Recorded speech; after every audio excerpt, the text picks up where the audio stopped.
Hello and thank you so much for tuning in. Today I'm going to be swatching, reviewing, and sharing 5 different looks I created with the Anastasia Beverly Hills Prism palette. I've had this palette for over a month now, so I have a good feel for the eyeshadow formula and the different looks that I can get out of it. So I will be going into the swatches, I'll have the review following, and then the 5 different looks at the end. I'm going to be doing swatches on my arm, and I primed my arm with the Lorac Behind the Scenes eyeshadow primer. I always use primer when I do my eyeshadow, and I would also recommend that you do the same. I'm going to be using my MAC 242 for the shimmer shades. I'm going to be using my Zoeva 234 Luxe Smoky Shader for the matte shades.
I hope you found those swatches helpful. Now I wanted to actually get into my thoughts on the palette. I won't be too long because I know that this video already is going to be pretty long with the looks included, but I will say that overall I do like the palette.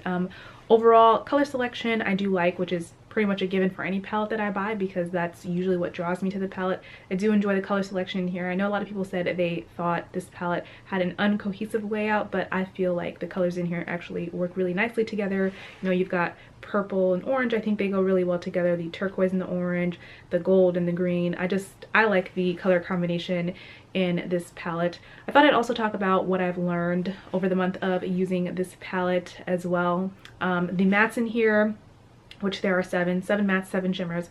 The 7 mattes in here, they work really nicely, kind of what you would normally expect out of an Anastasia Beverly Hills eyeshadow. They do blend really nicely. They're a little bit powdery, so definitely be careful with your brush, but they're not subculture level powdery. On top of that, you don't have to think as much when you're using these shades either. I know with the Subculture palette, which I do own and I don't mind, it's a high maintenance palette and some colors don't work well together. This palette, I don't feel like you're gonna have to put that much thought and effort into, you know, which mattes can I use together. So that's nice. Like for me, for my skin tone, in terms of like transition shades, I loved Lure. I use this shade a lot. In fact, there's already a noticeable dip in it. Eden I was using for a while as sort of like a transition shade whenever I wanted a warmer type of look, but I found that it looked a little bit too stark on my skin tone. So what I found after using this palette for a while that I liked better was actually kind of mixing Eden and Saturn together to get that kind of nice orangey type of transition color, and then using Saturn to then further deepen up the look if I wanted. In terms of my favorite shades in here, like I said, I really like Lure. I can see myself using this in every single look that I do with this palette. I even liked it with some of the warmer tones, which I know a lot of people might only use this with cool tone shades, but I really do like it with the oranges in this palette. And again, just a really nice transition color on my skin tone. Throne is absolutely gorgeous. I love this shade. Pyramid is also really nice. I feel like it's a unique gold. I haven't seen one quite like this. It's got a little bit of a green shift to it, but it's not super strong. It is on the glittery side, but it's not a super finicky glitter, so I don't mind that. Dimension is a really cool purple as well. So yeah, those are the shades in here that I really enjoy. Now to what I dislike about this palette that I really think knocks it down quite a few notches. The metallic shades in here actually have a bit of a hard pan on them, so that was something I experienced. And I will say I do like to use my finger when I'm using shimmer shadows, primarily because I feel like that's how you get the best payoff, and for me that's kind of a non-negotiable. I know plenty of shimmer shadows that I can use my finger with that don't have the issue of hard panning, so to come across shadows that hard pan when you're using your finger is kind of unfortunate. Although I will say, even using my brush, I noticed some of the shades were still hard panning, so I think that's going to be something you come across with these metallic shades. This is actually an issue I've had with another Anastasia limited edition palette in the past, the World Traveler Shadow Couture palette, which I absolutely hated that palette because the metallic shades in there, on top of hard panning really quickly, they weren't even that pigmented. I kind of put up with the hard panning with these shades because I do really enjoy the shades and they are a lot more pigmented, but it is something you're going to have to watch for. If that's something that turns you away from the palette because you're obviously going to be wasting product, having to, you know, either scrape away some of the layers or use Scotch tape to pull off the hard pan layer, then I would say pass on this palette because this palette is half shimmers. So for me, like, that really does knock the grade that this palette could have gotten down. I would say probably if I was rating it out of 10, I would give it, if the metallic shades worked well, I probably would have given it a solid like 9.5, 10.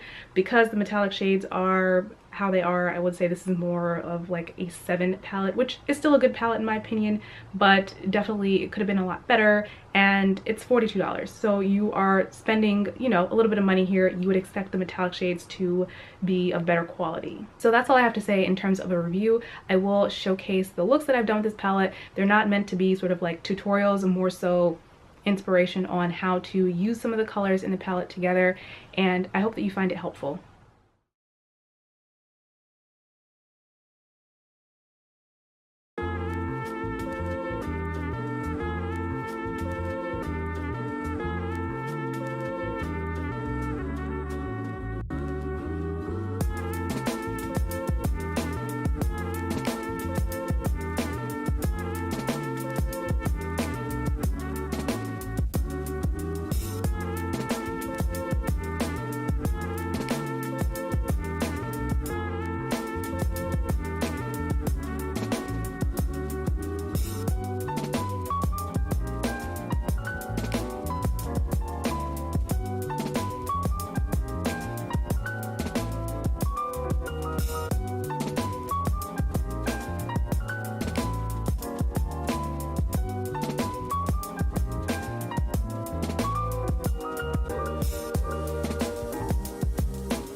So that wraps up my video. I hope that you enjoyed it. Please feel free to give it a thumbs up and subscribe for like content. Either way, thank you so much for watching, and I'll see you in my next video. Bye.